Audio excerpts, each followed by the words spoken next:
Hello and welcome to the Feedback Force podcast, the game design analysis podcast of the End Defender community. We are back again. Hello, I'm Kelso. I'm Kyla. And I'm Carl. And we're on time. We're on time. And it's another lazy Sunday. Yeah, maybe a bit of a sleepy one. Here we are a little low. I am a little bit sleepy because I was up very late last night. Because yesterday was the 4th of July, 250th anniversary of the founding of our country, which Happy birthday! Yeah, happy 250th birthday, America. Yep. But that did. We had a good run. Yeah, that did mean that fireworks were going off until like midnight and a little past it, so sleeping was a little difficult. So Yeah, I'm very tired. We had a lot of that going on here too, so I gotcha. Just, nothing says America like the distant sounds of artillery in the background. Yeah, it's the only time of year where you hear that and you don't have to question, is it fireworks or is it gunfire? Yeah, exactly. It could still be both, but at least this time you're reasonably certain it's fireworks. Mm-hmm. Yeah, we're in the unfortunate position of like being close enough to where they set off fireworks that we can hear all of it, but not being close enough to actually like see anything from our porch. Yeah. So we get the worst of both worlds. But it's all right. We went the night before to a friend's birthday party and had like homemade pizzas and played Rock Band and things like that. So I do love a homemade pizza. Haven't made pizza in a while. I do like Rock Band. I am not super familiar. I was never like big into it when it was current, but I played one of the plastic guitars on easy mode and I didn't completely fail. So yeah, I call it a win. That's all you have to do. They're pretty good at their easy mode is well calibrated for someone who's never done this before. You played Everhood?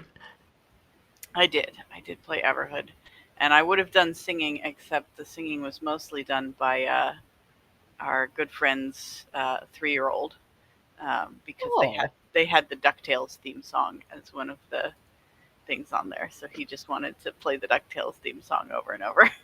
I was gonna say, how many times did you go through the DuckTales theme song? Only like 3 or 4. Okay.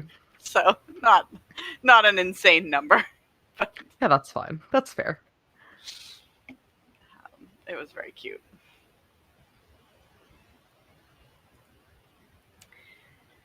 And yeah, other than that, not much to report. It's just kind of chilling. Yeah.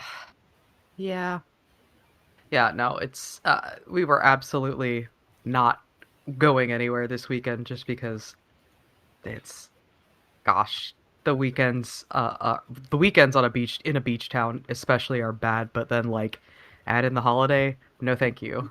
I saw photos of how busy it was and was glad that I stayed home. Yeah, that's fair. We had a vague last minute thing last night of like, should we try to go find somewhere to like sit and watch fireworks? Like, would that be a thing that we should do? And then we decided, because it doesn't even get fully dark until like 10:15. So yeah, that's true. It's like really late to be wandering around trying to go places you've never been before.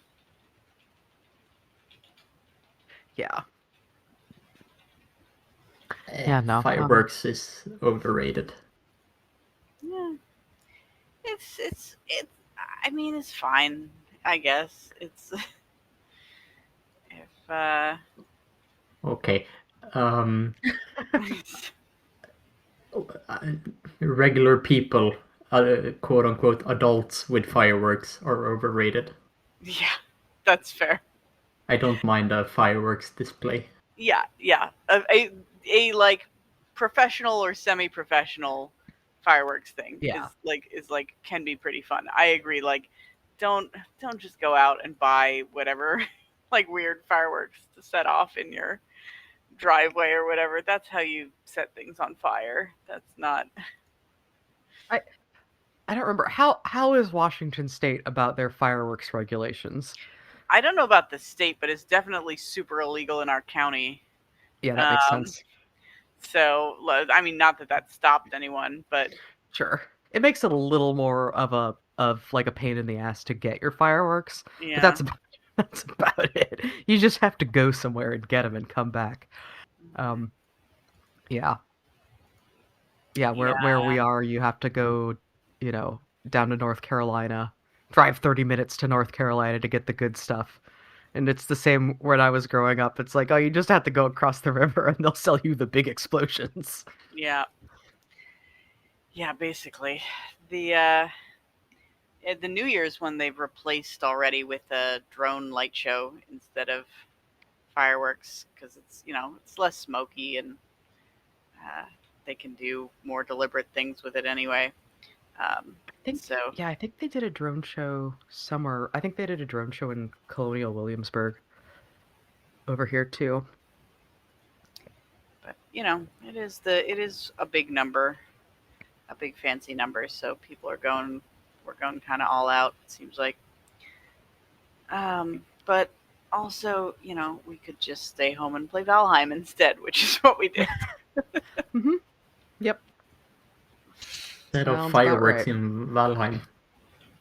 So one year that when it was COVID, um, and nobody was allowed to go anywhere for New Year's Eve, we had a bunch of friends all get together on a Minecraft server, and we set off fireworks in Minecraft together, and it was like very sweet.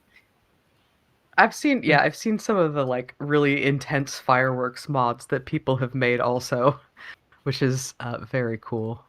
Yeah, it was just it was a nice moment because like at that point none of us had seen each other in months and we were all like dying of loneliness. Yeah. You remember the bad times.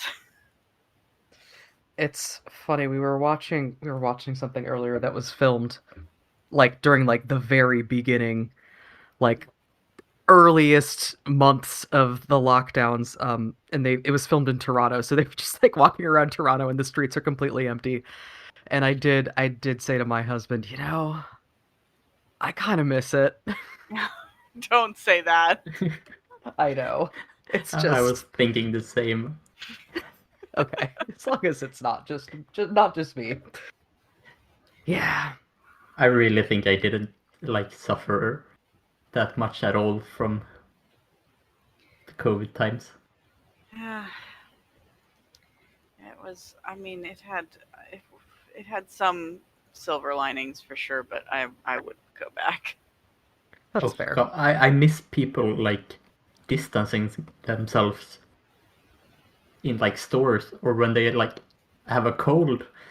Yeah, well, I hope that like that's the thing that I've been still doing is like if I feel sick, I have a mask, I just wear it. um and I want more people to keep doing that for sure.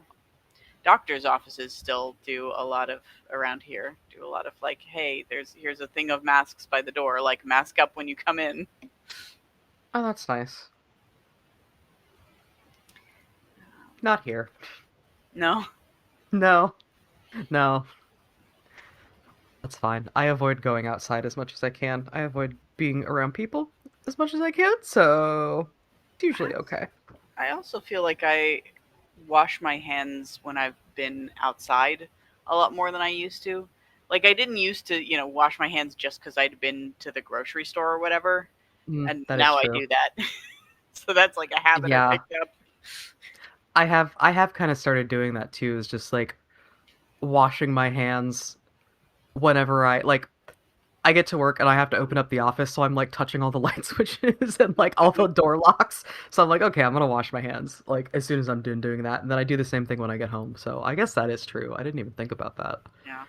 It's I just did sort of become a habit. I did look at an article the other day that mentioned that there's a particular strain of flu that appears to have gone extinct because of COVID, because of the COVID precautions where everybody was distancing and not and washing their hands and doing all this stuff. There was a strain of flu that year that just didn't spread and hasn't been seen since 2020. And they're starting to recommend it be taken out of the standard vaccine because it just good, Just yeah, good hygiene killed it. we did good that one time. Yeah. Great. My neighbor's mowing. I hope you can't hear that. Yeah, not really. Okay. Okay. All right. That's fine. Yeah, mowing and it's like 100 degrees outside. Oh, No, it's only 93. It's okay. only 93. Yeah, just in the just in the in uninhabitable, unpleasant warmth levels. Yeah, I feel Yeah. like I've been dying from those temperatures these weeks. Like Yeah. being unable to sleep properly. It's bad. It's rough. Yeah. Yeah. Humidity is also high, but that's fine. Yeah, I say only 93. Like, I hate it too. I also hate it.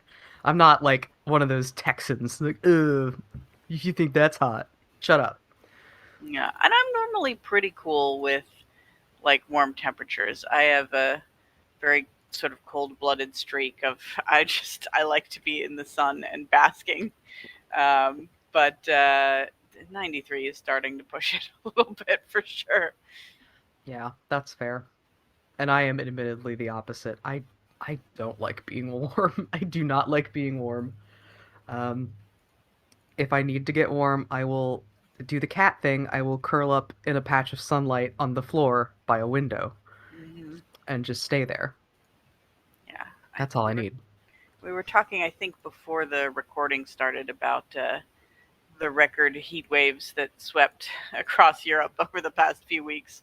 And my mom was in Prague at the time visiting her mother, and the thermometer on their porch maxed out at 50 Celsius. So they didn't even know how hot it was. It was just at the max reading for several days.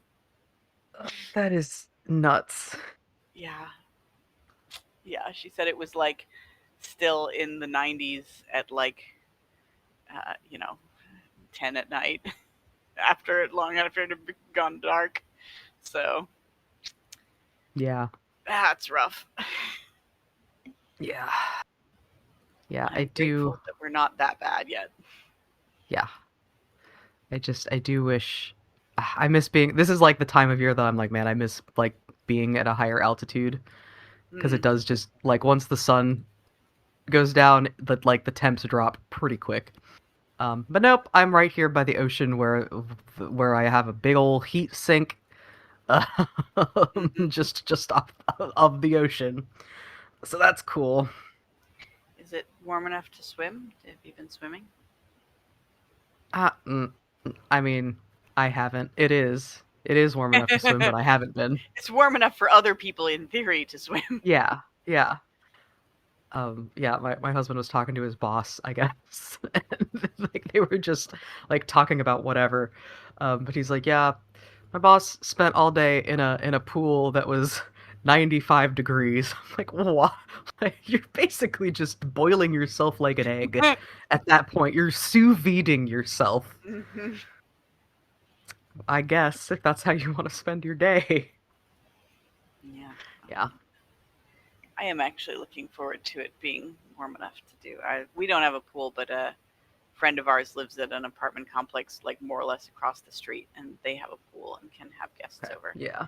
So I like having pool days. Yeah, that's the other thing. It's like we don't have a pool and we have access to a pool, but it's at the in-laws' house an hour away. So we're not Yeah, gonna drive an hour if just to you go have swim if you in have their to pool. drive, then Yeah. that's rough. I mean, there's some public pools that are closer, but again, those are going to be full of children. Uh, so that's a pass for me, bro. Yeah, fair enough. Anyone else do anything of interest over the past couple weeks? No. Nope. No. I've been working on No. a craft project. Ooh, that's exciting. Ooh. I'm making some these like mobile type things to, they're not mobiles, but like these things to hang from the ceiling. It's like a branch and it's covered in like fake ivy and wisteria and stuff. And I think it's gonna look really nice, but we gotta hang it from the ceiling. So we like did a bunch of research of like how to find joists in the ceilings, Mm. and we tried to mark them down. They're not quite where we expected them to be. It's like a little bit weird. There's some nails where we're like, they shouldn't be this close together, should they? And then so like the building that we live in has a sprinkler system for like anti-fire, and so we're like a little bit worried about drilling into the ceiling because we don't want to accidentally pierce a pipe because that would be like really terrible and Pretty expensive. bad. Yeah, that Um, would not be great. and so we're like, before we can like actually screw the ceiling mounts into where we think the joists are, we're waiting to hear back from our property manager about like how are the pipes organized in these ceilings. Like, do we have to worry about that? Are they up above the joists? Are they like right next to it and we could potentially flood ourselves and the 2 floors down? Like, what's I would probably like have not even considered that, not even thought to ask. So that's good that you're that you have that kind of foresight. Yeah. Well, it's annoying because we're we have to wait to hear back from her, and I just want to do this thing, right? Like I have all the stuff and I'm like ready to go and do it all, and I'm like just sitting here twiddling my thumbs waiting to hear back, and that's Yeah, I'm you've been motivated, and yeah. now and now you're waiting. Yep. Yeah. But it'll look cool once it's up. I'll like send you guys photos. Yeah. Yeah, that sounds Oh, and it's cool. also probably already now at this point, I assume, or maybe in like half an hour. It's Games Done Quick starting today. Summer Oh Games yeah. Done Quick. If Oh, you want to yeah. see speed runs, if you want to see people speed run Carl's game, they're speed running it during this week. Oh yeah. I wonder how much panic they got because of the like last minute update that changed a lot. Yeah, good question. Yeah, so there's all kinds of stuff going on. Let me see if Games Done Quick. That's pretty cruel update timing, and I hope it was on purpose. It was not. No. No, I don't hope it was on purpose. It's just kind of funny. Okay, yeah, they're starting in about half an hour from now, as of the time of recording. So by the time you hear this, if you are, less than a week out from the release of this episode, there will be speedruns going on. GamesDoneQuick.com. They're also, I think, twitch.tv/GamesDoneQuick. I think they're Games Done Quick and not just GDQ. Yeah, one of my favorite twice a year events, big charity events. So I think, to be fair, also, I don't think it really matters what time you're listening to this episode. You could probably find speedruns going on somewhere. It just won't be the speedruns. yeah, Games Done Quick as a channel does do like year-round shows where they have speedruns on their Twitch channel, but this is a different vibe. This is like huge This is the crowds event. and like this is the Olympics of the speedrunning. Yeah. Just if you missed the bus, don't worry. You can still call a cab, I guess. Yeah. This is true. Well, I don't have anything else to talk about. Should we get into the game? I also am not good at like clever segue. Just imagine a clever segue. Yes. Just close your eyes and think about it for a second. and be really impressed that I did something so clever. Yeah. All right. And did you enjoy that hypothetical? Because we played Butterfly Soup 2 by Brianna Lay, released in 2022 on itch.io. The sequel to the much vaunted and personal favorite of the podcast, Butterfly Soup, which is just slice of life high school baseball lesbians. Mm-hmm. It's just a little Viznov, but it's very as with the previous one. It's very like sweet and cleverly written, good punchy dialogue. Um, I feel like it kind of goes back and forth a little bit between like a Gilmore Girls style, like slightly too clever for what it is, and very genuine, like these teenagers are so stupid, but in a really funny teenager kind of way. Mm-hmm. And it's very enjoyable. Yeah. Yeah. I'm not sure I would call it genuine writing, but it's very it's very sweet. Yeah, there are definitely some moments in it that I kind of recognized from my own experiences. Not necessarily like this was me personally, but like I definitely knew people who talked or thought like this. The like really cringy weeb girls on the baseball team are among them. Yeah.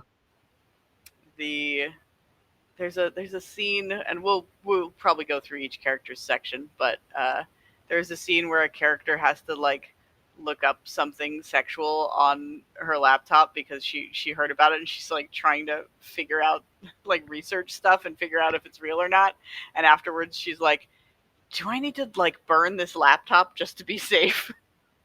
Yeah. And also, like, they just put this information on Wikipedia where anyone can read it. Yeah, is that all right? Is that okay? Is this legal? Yeah. I'm like, oh, high school. Yeah. Also, I would say there's something depressing about reading about like someone growing up, and it's like after your age or like the time you grew up. Yeah. Someone You're younger like, than you. holy shit, they had Wikipedia. Yeah. Yeah. There's a line in a Jonathan Colton song that's I am still sort of amazed that you can be born in the 90s. And that was like, now you can be born in the new millennium, and it still feels crazy that that's true. Yeah. But you gotta. It is what it is. People are continuing to grow up. It turns out, and For some reason. Yeah, for some reason. Don't know why anyone would choose that, but yeah, you gotta do what you gotta do. And in some ways they got a lot of differences and a lot of like things that we didn't have, and in other ways there's a lot of stuff that hasn't changed much. Yeah. Yeah. So the story centers on 4 ninth grade girls, or they are ninth grade at least in this sequel one. I don't. It's been so long since we played the original. I do not remember. I assumed they were like 8th graders in the. No, I think I looked think it they're up. way younger. Yeah. I looked it up because I was like, where does this fall actually? So the first game had a lot of flashbacks between like when they were younger kids and then their freshman year of high school, and then this is just more of their freshman year of high school. It basically picks up like right where it left off. Gotcha. Oh yeah. It was like flashbacks to when they were younger. Yeah. Yeah, And they and did this have one some had those, flashbacks as well, yeah. but yeah, not as many I feel like as the last game. But I It's didn't. been too long. Yeah. Yeah, I procrastinated and I was like, maybe I'll just replay the first one, and then I didn't. I looked it up and I was like, okay, that's what happened. But honestly, like they do a good enough job of like there's no like on the last week's episode of Butterfly Soup, but Yeah. they do like pretty well spell everything out. So it's like, oh, okay, I remember what happened. Yeah, and you don't strictly need to. Like Sure. they introduce the characters well enough, and you get a clean sense of who they are without having to really remember much.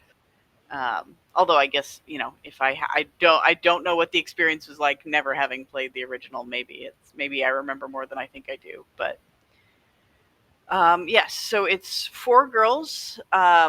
There is and they go to like a majority Asian population, like American Asian high school.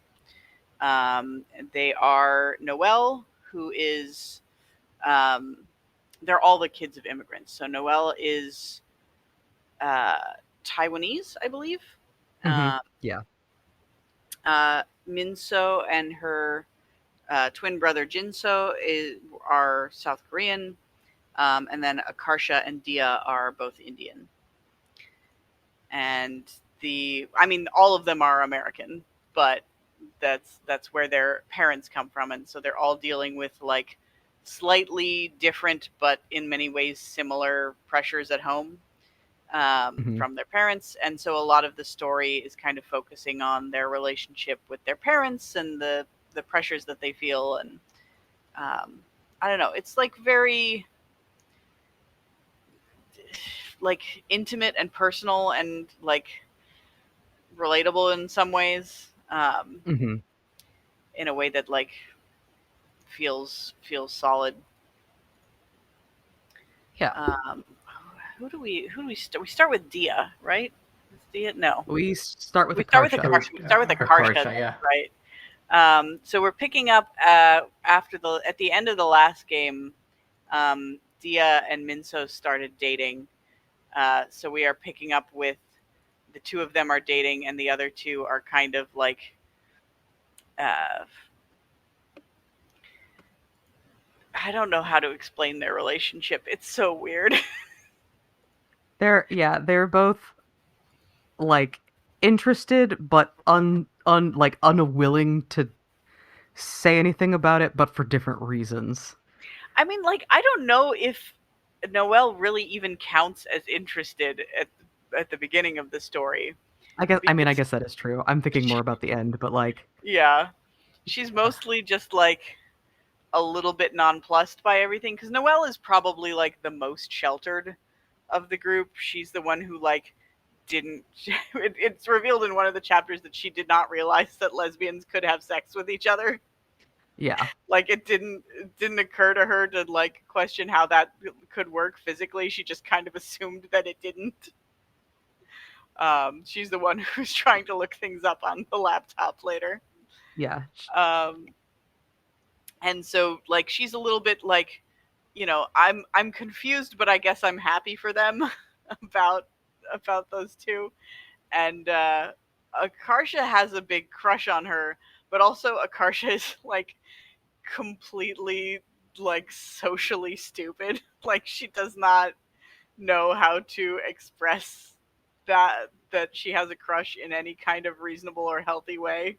So she resorts to just pulling constant pranks on Noelle, yeah,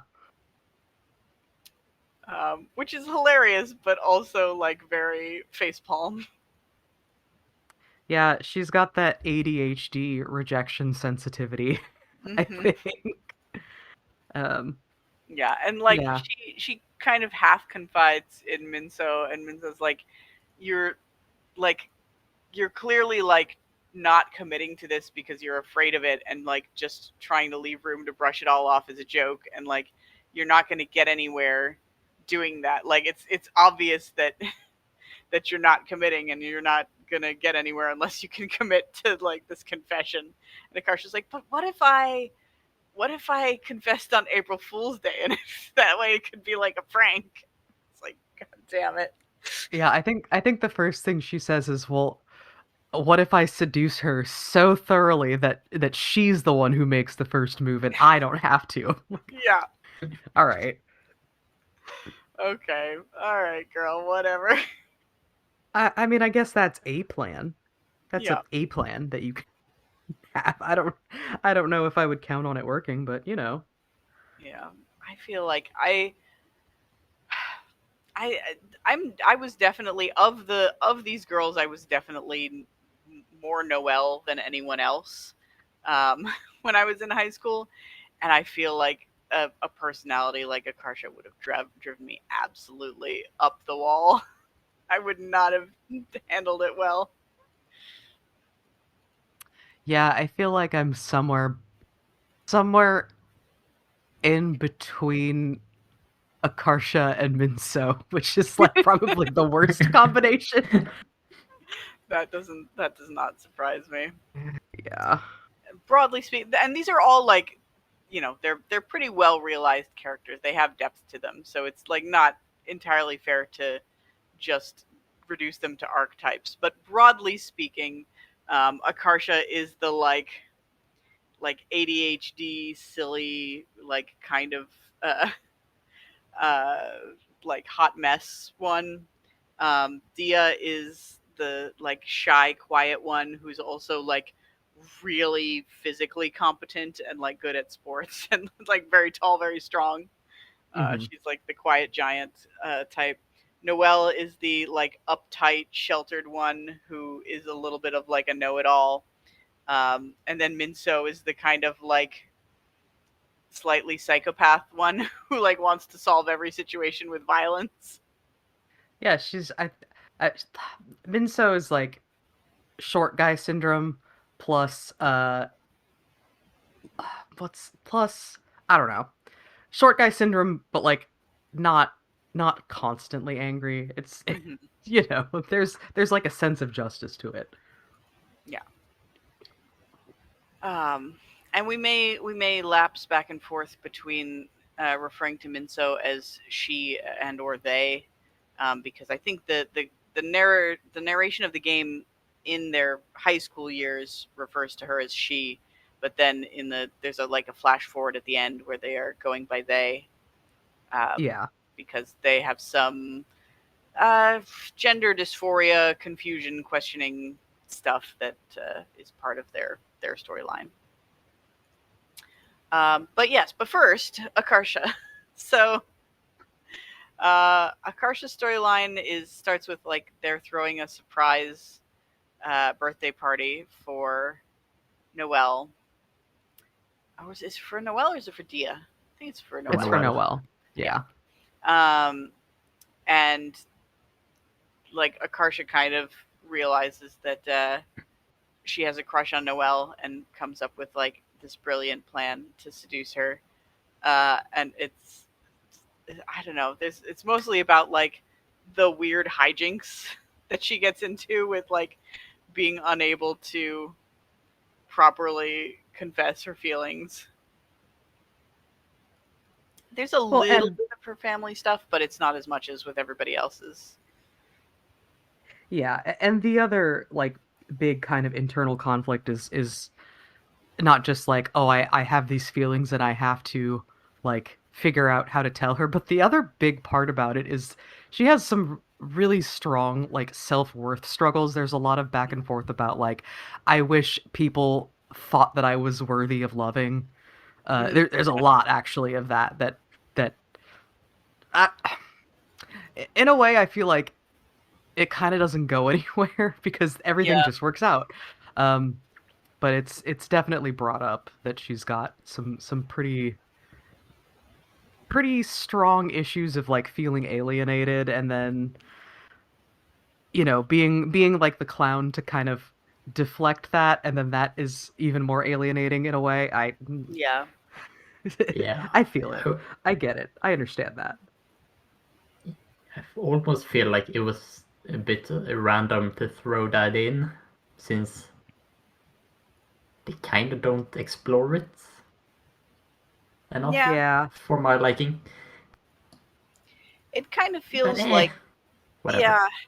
Yeah, there's a certain reality to that, in that I feel like this is a thing that's pretty common with people who are like very jokey and, you know, who use comedy to deal with things, is that sometimes they will just kind of like throw their trauma out there, like put it on the table for everybody, like, hey, here's the trauma presented in a very slightly joking but not actually joking way. We don't have to do anything about it. I just wanted it out there. Um, Yeah, that is true. and I get those vibes from Akarsha. Like, yeah, you should probably be in therapy. Are you going to get therapy? Clearly not. But it would be good for you. I mean, it would be good for all of them, but for whatever reason, there are many reasons why. I think Noelle specifically says my parents don't believe in mental illness. Yeah. Yep. So Hey, yeah. They're all going through it stuff. Um, I don't know. I feel like Akarsha's story was kind of like the least interesting to me. Um, which is, kind of fine that it comes first, because it just sort of eases you in. Yeah, but it's also there to set up like the big narrative. yeah, In so much as there is one. Yeah, but like Akarsha and Noelle, will they, won't they? That's like, Yeah. if there's one thing, then there's that. Yeah, that was the storyline that to me, like, felt like it didn't really, not that it didn't go anywhere, because clearly it went somewhere, and there was, by the end of it, like, that's what the epilogue is about. But it felt weirdly rushed. Because like Akarsha's stuff sets it up really well, but then when we get to Noelle's part, it's like 90% Noelle thinking and worrying about completely unrelated problems, and then like suddenly at the very end she realizes she has a crush on Akarsha, which to me felt kind of like it came out of nowhere. yeah. Yeah, I feel like Noelle's section and Dia's section specifically were very much more about like the friction between, being American but also being the child of of immigrants, and like that kind of cultural friction. Like they both of their stories were super focused on like I have nothing in common with my mother. I can't talk to her about anything because it just becomes a fight. Um Yeah. but then the story ends up being air quotes about like the relationship between Noelle and Akarsha. So it I don't know. It sort of felt like here are two big threads, and neither of them really felt like they were given enough time to wrap them up in a satisfying way. Yeah. yeah. I feel like Noelle's story, in particular, had to like do the whole her deal with her heritage and her family, and also have to do with like how she feels about Akarsha, Yeah. and it Yeah. just Yeah, there could wasn't have really used time another for both. chapter. Exactly. Yeah. I think there could have easily been a chapter on each of those topics. But first we get, after Akarsha, we get Dia next. Um, and Dia's one is a lot about her relationship with her mom, where she loves her mom, and she has like some things in common with her mom, and she would love to have a better relationship with her, but she feels like every time she starts a conversation, like she steps on some kind of invisible landmine that disagrees with her mother's cultural sensibilities, and like get her mom blows up on her, um, which is like feels like very real and very sad to me. I was about Yeah. to say wholly relatable. Yeah. Not really like it blowing up, but like when you try to have a genuine like conversation with your parents, and And it just then they have to be parents about it. Yeah. doesn't. Yeah, yeah. Is her mom the one who says like, I didn't realize that if we had children in America, they would be American? No, That's Noel's That's mom who that's Noel's said not. that. mom. Okay. Yeah. Yeah. I mean, both of the moms give that vibe, but yeah. Um, I took a screenshot of this. Dia's mother is the one who says, "No BMWs, no blacks, Muslims, or whites," as in Yeah. that's who you can't date. Yeah. Yeah. Woof. Yeah. Yeah, yeah. Um, Her mother is an asshole. yeah, kind of. And I mean, like, they like, Dia is like amazingly, um, like sensitive and competent about this, right? Like, she really does some therapy speak style, like, let me like try and express how your behavior is making me feel right now, and like, very I statements, sort of Mm-hmm. like good conflict resolution, and her mom is just not engaging on that level at all. Yeah. Uh, Um, is it? No, it's. I was gonna say it was another one of Noelle's mom's. Not even comments, but Noelle says it's like she wants me to know that she's lonely because she moved here to have me, yeah, and like, oh. But yeah, the same thing with Dia's mother also. yeah. I think Dia's mom is the one who they have that conversation about, like, does your mom ever like silently leave you fruit as an apology rather than actually apologizing about things? Yeah. And her mom like leaves her some slices of mango at the end of the chapter.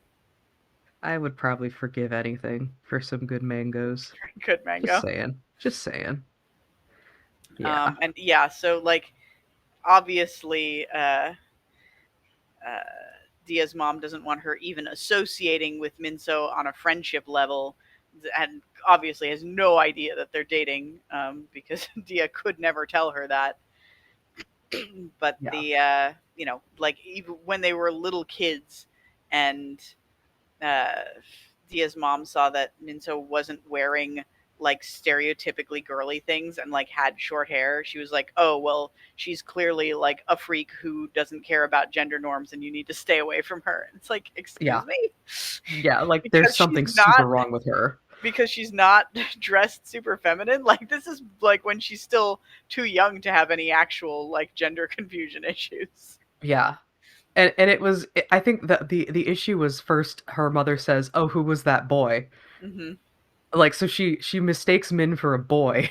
Hmm. And then Dia says, "Oh, that's a girl." And then she flips out like, "Oh, Yeah. that's disgusting. There's something wrong with her. Blah blah blah. You can't hang out with her." Like, jeez. Yeah.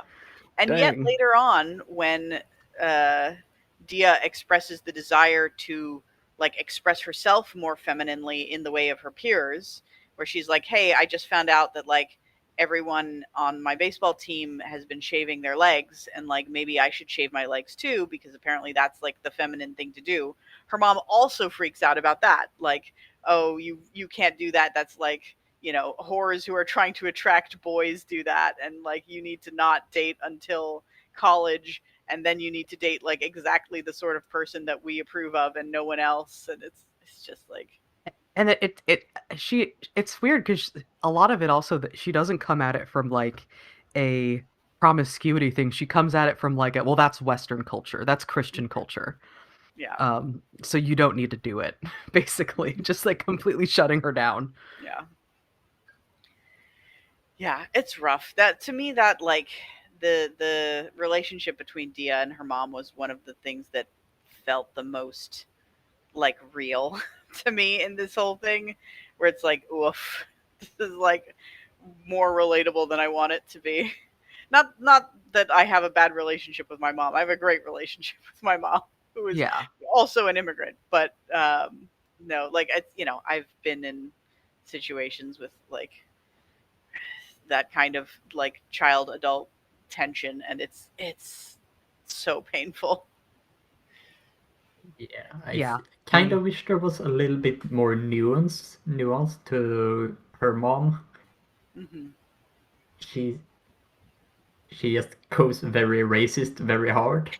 Yeah, she does do that. And like when Dia tries to confront her about it, she's like, "What? So I'm like not supposed to express my opinion about stuff? Like if I think that you're, doing something wrong, I'm not supposed to say anything? Like I'm your mother. It's my job to like make sure I steer you on the right path." And it's like, yeah, I can see how this is sort of a cultural like what's the word? I, cultural difference, I Cultural guess. conflict. Yeah, where it's like the expression of like childhood independence, I think in the US is very different than some other cultures. Yeah, I think in more so in like Western cultures, it's understood and expected that your kid is going to start like trying to figure out where the boundaries are, and then trying to see how far they can push the boundaries. Yeah. But it seems like in more like Eastern countries, and Asian societies specifically, it's just like, nope, you just do what your parents tell you. Yeah, there's There's more a of an there's a less of an expectation of rebellion. yeah, and more of an expectation of obedience Mhm. specifically. Filial piety is a strong uh strong force. Um yeah, so it's, it's rough. It's a rough bit, but she has Minso, and they work really well together, and Minso is, obviously like an avenue of serious comfort for her, um, and it's very nice and very sweet. There's such a funny to think about couple, you Yeah. know. Because yeah, the other thing that I like sort of had forgotten about Dia is that she's deaf in one ear, so she tends to be quiet because she doesn't always hear what people around her are saying, so she just like is quiet to kind of deflect from like the I don't actually know what's going on in this conversation.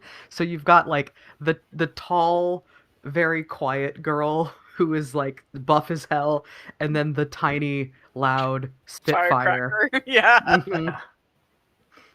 Yeah, they're a couple that like almost feels like they shouldn't work on paper, but then you see their dynamic and you're like, no, I get it. I understand.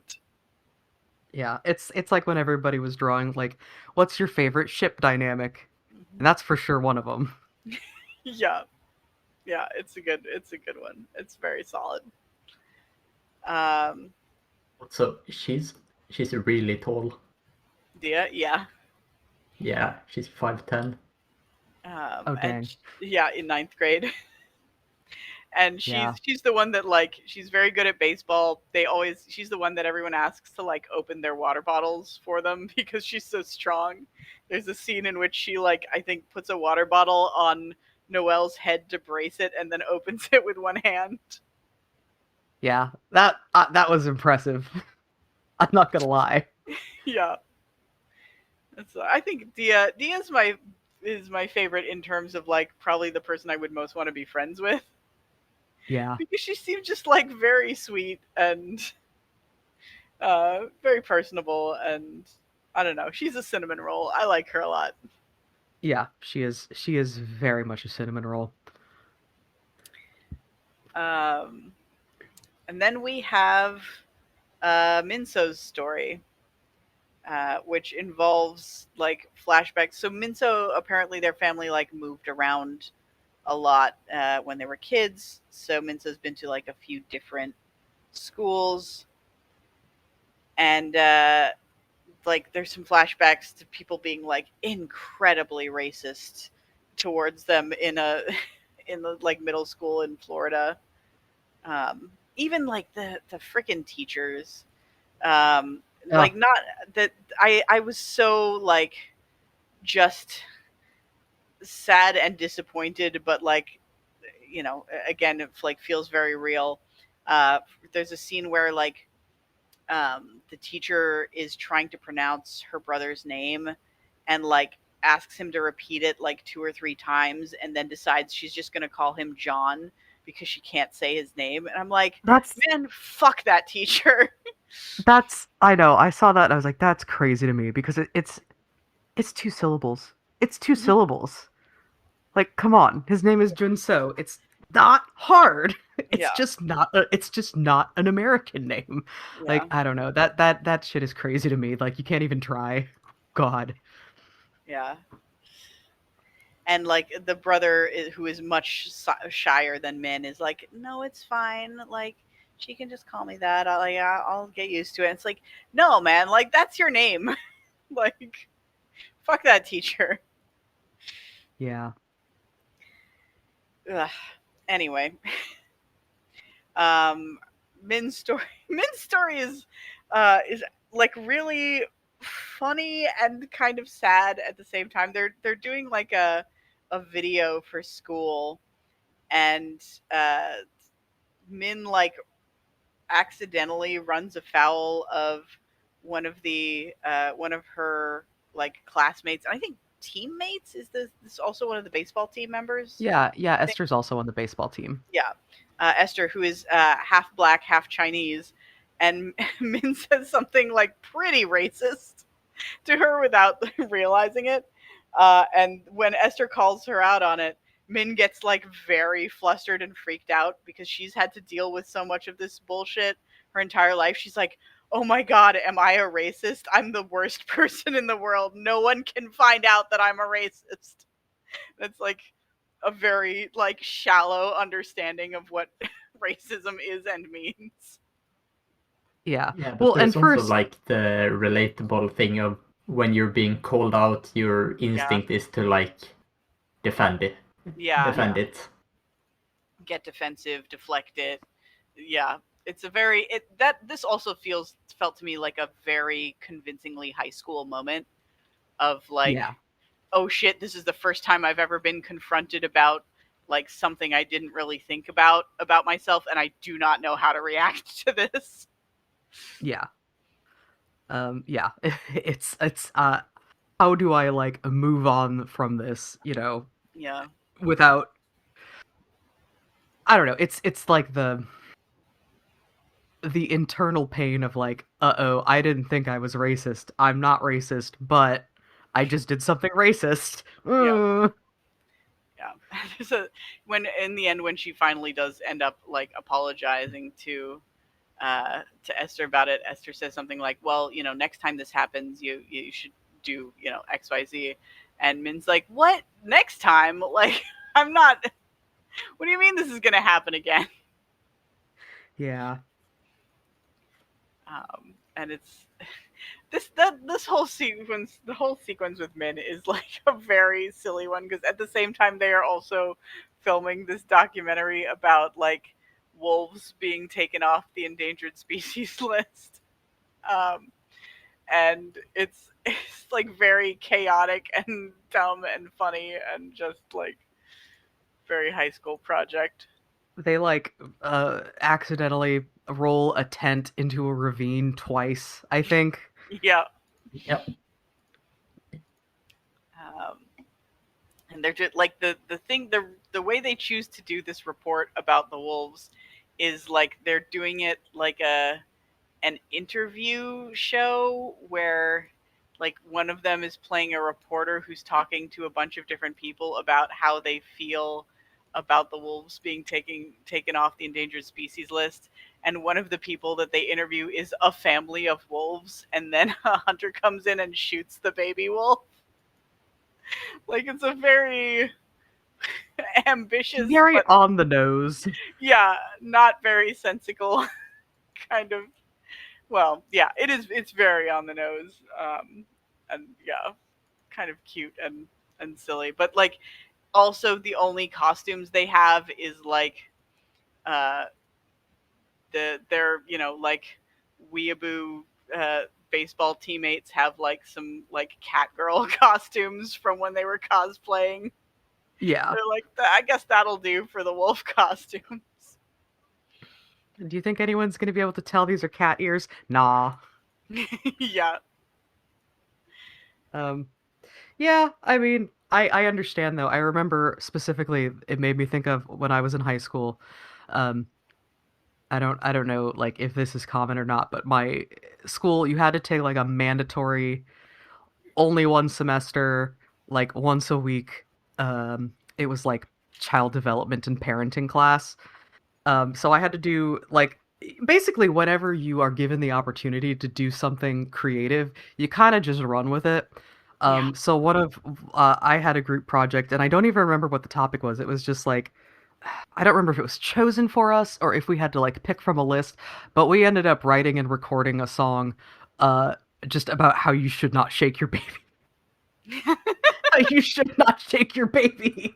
Um, and it was like we put all the stuff in the project that had to be in it for the grade, but the rest of it was just like a really stupid song about how you shouldn't shake your baby. But we got a good grade on it anyway. So, you know, the unhinged group project, I get it.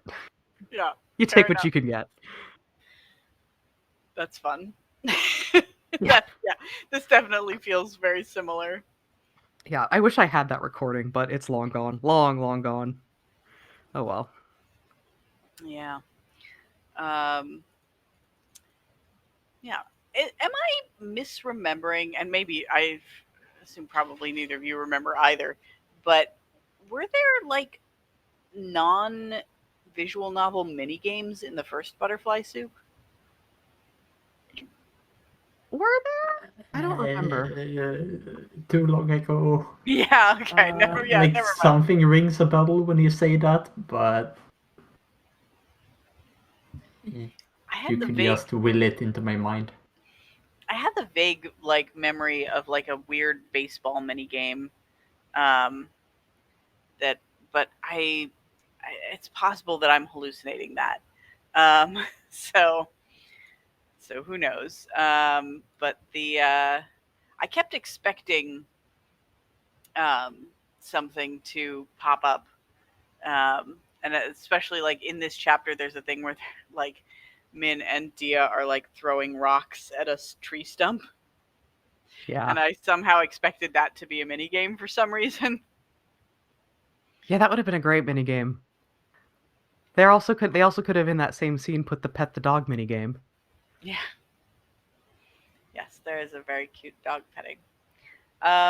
Yeah, so that's kind of like we see a little bit of uh Min's home life. I think Min's home life was like a bigger part of the first game from what I remember. But like Min's parents are like openly abusive. That's like she definitely has the worst of what to deal with at home. Yeah. And so we see a little bit of like her dad's kind of rage issues and a little bit how Min has inherited some of those rage issues a little bit. Yeah. Um, which is in good storytelling and interesting. But it's a small like her family life is a pretty small part of the overall like thrust of her story, which is kind of about like how um, she's like defensive and angry about stuff because she's had to put up with a lot of shit and she always wished that other people were there to like defend her and help her out, but she's never really had any kind of support structure, and that's like Yeah. Like it basically like her closest support was her brother, and he was way more passive than she was, so he never like stuck up for her. She was always the one kind of sticking up for him. And that's obviously, not that's that doesn't feel great. yeah.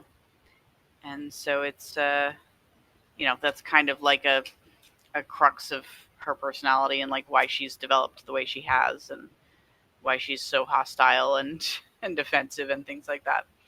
Which is also kind of an interesting exploration. Yeah. Like I think they do some interesting stuff with it. Um, Again, like these, none of these get like super deep or like dark into anything, but they all like address something interesting, at least enough to kind of bring it to your attention and make you think about it a little bit. Yeah. Yeah. And this one definitely does as well. And then we go to Noelle, who's the last one. And Noelle's is mostly about like a family trip that they take back to Taipei. Taiwan. Oh yeah, Taipei. Yeah, and like Noelle kind of coming to realize, because Noelle was like forced to take Chinese lessons as a kid and really hated it, and didn't want to keep doing it. And so, Well, and at this point, she's still having to take Chinese lessons every Saturday. Like, she has to go to a Chinese class every Saturday. I thought Still, they let her quit. Was one of the. they said, we already paid for this year, so if you still want to quit once this year is over, then you can quit after this year is over. But for now, you have to stay in it because we've already paid for it, basically, which is fair. Is fair. And I fully like understand the frustration, because she didn't, like she mentions this, she didn't start young enough to like pick it up fluently as a child, because her parents wanted her to not have an accent. Yeah. But then her parents also are annoyed with her for like not taking her studies, her Chinese lessons like seriously enough, so that she can't like really speak or read Chinese beyond a very basic level. So it's like a very damned if you do, damned if you don't kind of thing. Yeah. When if and I think that's kind of the most realistic thing about this whole segment, is like her parents did what they thought was right, but honestly they kind of made a lot of bad decisions, and she's just gotta kind of have to live with it. Like, you know, they moved to they moved from Taiwan because at the time, you know, it was you had a lot more opportunities. Yeah, it was more politically fraught in Taiwan. And you know, it seemed like you would have like better options if you moved to the States. But now, by the time that this is happening in 2009, when this takes place, you know, she goes over there and she's like, God, the standard of living is like crazy. Like, the public transit is safe and clean, and people like take care of their recycling. And like, it's just, and meanwhile, like the BART is a shithole. Yeah, and she starts to like get upset at her parents, like, why didn't you insist more on teaching me about my culture as a kid? And they're like, well, we kind of tried, but like, you know, it's not as easy as all that. And it's her parents made a lot of mistakes, but I feel like they made a lot of like very understandable mistakes. No, yeah, right? They didn't make like dumb mistakes. They didn't like, they ended up picking the thing that was probably not the better decision, but it was not a bad decision given the options. Yeah. And that's like just an unfortunate place to be in, where you see like, well, like they didn't do anything wrong. They just didn't choose, like the choice just didn't lead to like the best outcome. Yeah, and they so it's not really anyone's fault. The problem was like kind of communication, right? Like they didn't really explain to her why she should value the things they wanted her to value, and as a result she didn't value them, and she like pushed back against them really hard, and so then they didn't want to like force her to do the things that she clearly hated, but also like now she's realizing she could have had a lot more, and she's like, well, why didn't you explain to me why this was cool? And they're like, well, I don't know, we tried, but yeah. I don't think you can, like, you need to know why you do stuff before you do them. Yeah, for sure. Especially if you're like, well, no, I was going to say, especially if you're like maybe a little bit autistic coded, but she's not. She's just very academically focused. On succeeding, yeah. Yeah. But I get it. I also don't like to be told to do things without being given a reason. Nothing worse. But I was a little mad when she was like, you could have just been speaking Chinese at home and I would have learned it. And they were like, well, we didn't want you to have an accent. Like, come on. Yeah. Yeah, but I mean, like, also kind of an understandable concern for like immigrant parents, right? Like they wanted her to fit in, but they also wanted her to value her traditions, and like it's a hard thing to get in a position where you can do both, and they did not succeed very well at that. Yeah.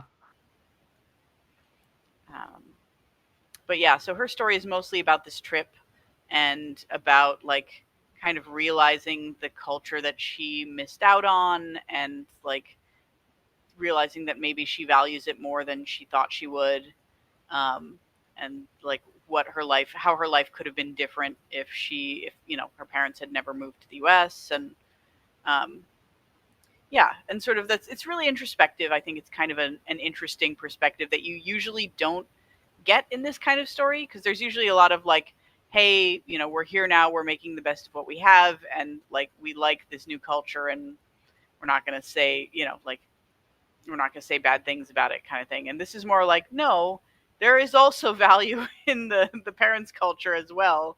It's Yeah. just a different kind of thing, and it can be tough to reconcile. Yeah.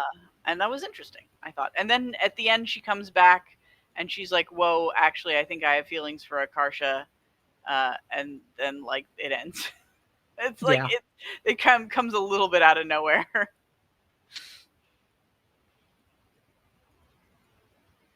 I mean, Yeah. it's like it only shows like the very kind of beginning of her like questioning on it, but Yeah, even so, it basically felt a little rushed. she goes from like on Monday she's Googling how do lesbians have sex, and on Wednesday she's like, I have big feelings for my best friend. Yeah. Yeah, exactly. That was the one. I feel like that for me was like the one place where the game hit a little bit of a sour note, was that sort of romance journey felt like very rushed and a little bit uh, kind of sprung on you. Yeah, but at the very least they didn't like resolve it. It Yeah, would have been way worse if they'd been like, well, we're girlfriends now. yeah, for sure. And they solved that by the game has like a flash forward epilogue, where you see them as adults and they are together, and so you're like, they worked it out eventually. Yeah. Yeah, and that's the story. It's a cute little visual novel. I Yeah. had a good time with it. Yeah. It's only like 2 to 4 hours, and the writing is just like very snappy and funny and enjoyable. So Yeah. I recommend. It's pay what you want on itch, so like I recommend grabbing it if you have a couple hours free and just checking it out. Mhm. I kind of want to say that I want like it to be longer to flesh it out more, but I also think one of the things that makes it such a good game is that it is short. Yeah, Mhm. it's just kind of a brief snapshot, and it's not, because visual novels like do tend to drag on, right? They're mostly Yeah. reading, and it can be tough to get through some really long ones. Looking at you, Umineko. Um, Yeah. like in the time I've played so far in Umineko, I could have finished Butterfly Soup too. Yeah. So it's nice to have like a little bite-sized one. But I agree, like there's definitely more story to tell in for these girls, it feels like, but it doesn't overstay its welcome, and I appreciate that. Yeah. If anything, it's like maybe we could have just combined these two games into one, but then that doesn't solve the problem of, well, it's like a good length of game. So No. eh. Yeah. To do what we did, play one and then play the other one 7 years later. Yeah. Basically. Yeah. Any other like final thoughts, considerations, etc. on the game? Not specifically. The Again, like it music was is fucking chaotic. music is very chaotic. Yeah.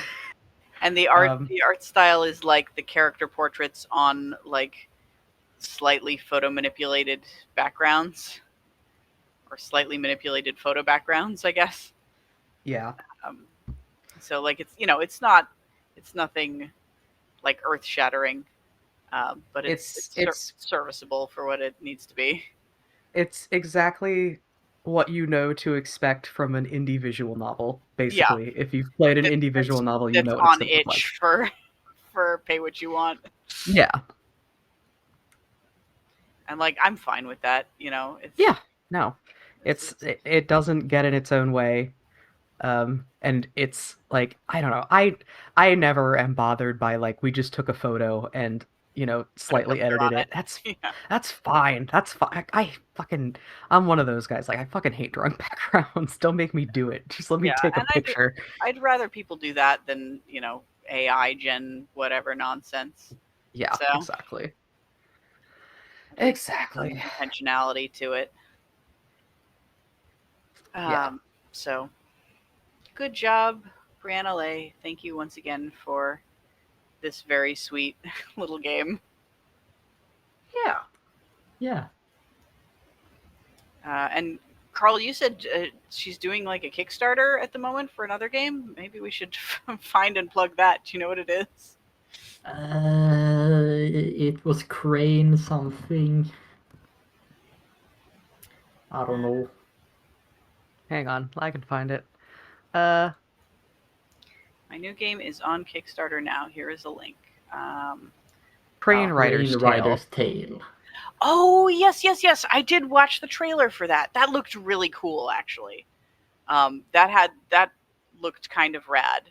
That was like you are effectively like a ancient fantasy cab driver, right? Like you're carrying people around on this big crane, and you like learning their stories, and like you do different things. The way you interact with the different characters can like affect how everybody's storylines play out. I think there's like maybe a murder mystery or something. I don't fully remember it, but I remember Yeah, it seeing looks the like a trailer. murder mystery. Yeah, it looked really rad. So yeah, people go back the Crane Rider. Yeah, it's funded, but you can still do late support and I think get rewards, like get, Copy the game. backer tier stuff. Yeah, looks like it. So, Nice. Yeah. That's not Pom Gets Wi-Fi 2. I know. Come on. Come on. All right. So definitely go check that out and support it because it's good game dev. The game stuff is fun, well written. I'm excited to see this next one. Yeah.